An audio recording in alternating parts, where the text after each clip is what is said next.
The richest cities in European history. Throughout the long history of Europe, countless great cities have risen to prominence. The golden ages of cities are often marked by an explosion of cultural, political, or economic dominance. Usually, it is all three that mark the ascensions of these great cities.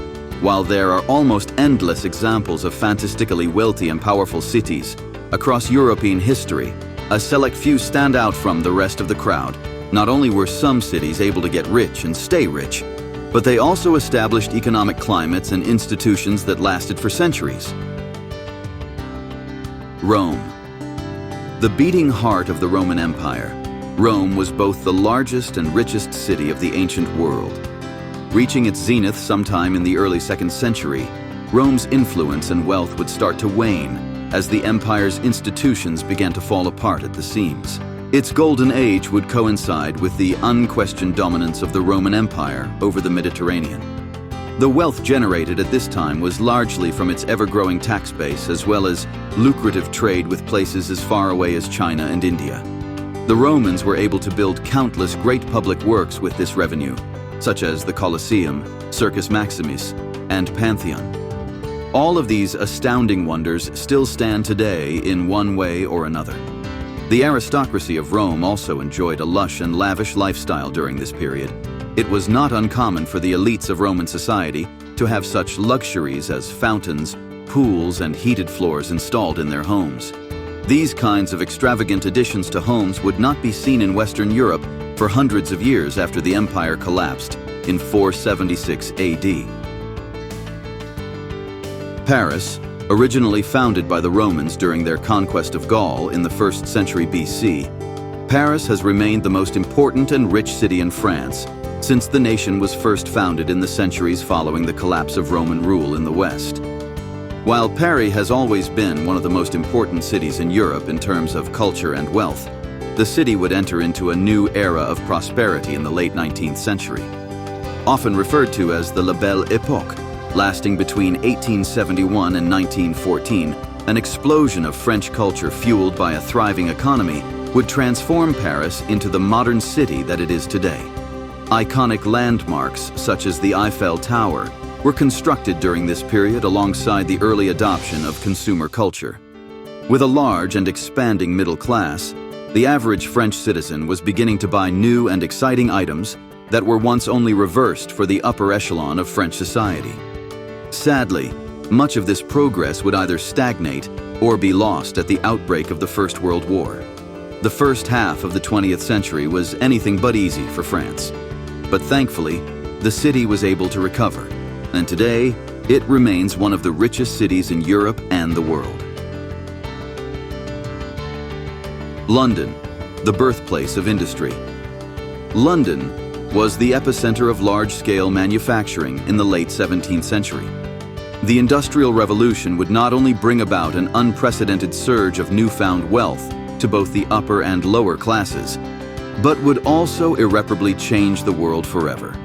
Goods that had previously been difficult, time-consuming, and expensive to make could now be churned out in a matter of hours or even minutes with the help of new labor-saving machines. This technique made goods considerably cheaper and more accessible to the lower classes, previously out of reach for most of the populace.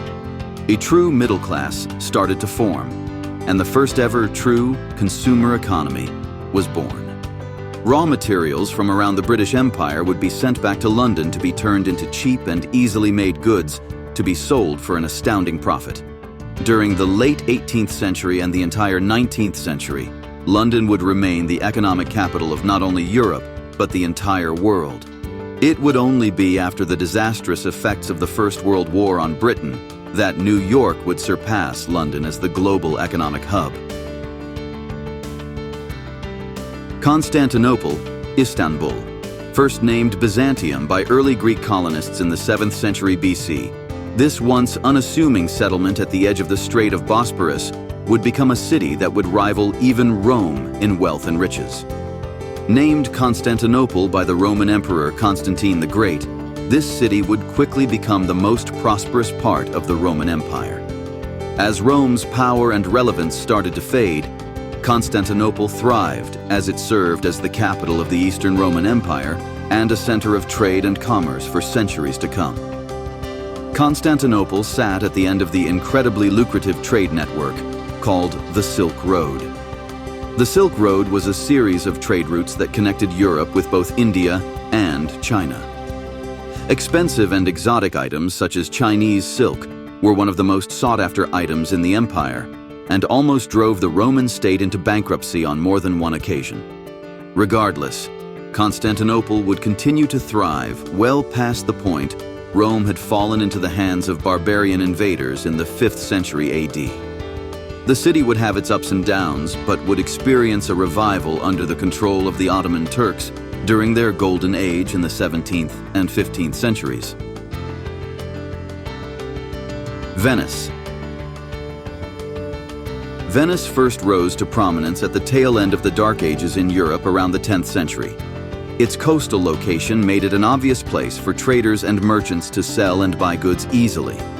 In later centuries, the Venetian city-state established itself as a potent and capable trade empire that held territory in Greece, Turkey, and the Balkans. The sheer amount of trade that Venice engaged in during the Middle Ages made it one of the wealthiest cities on the continent by a considerable margin.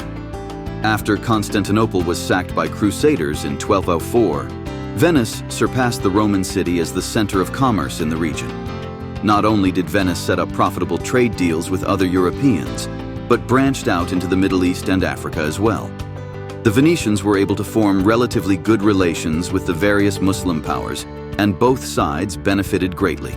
The money and wealth that was brought into the city during the 1300s and 1400s would help fund stunning works such as the world-famous St. Mark's Cathedral and Square. Thanks for watching. Please subscribe on the channel and like the videos. Thank you.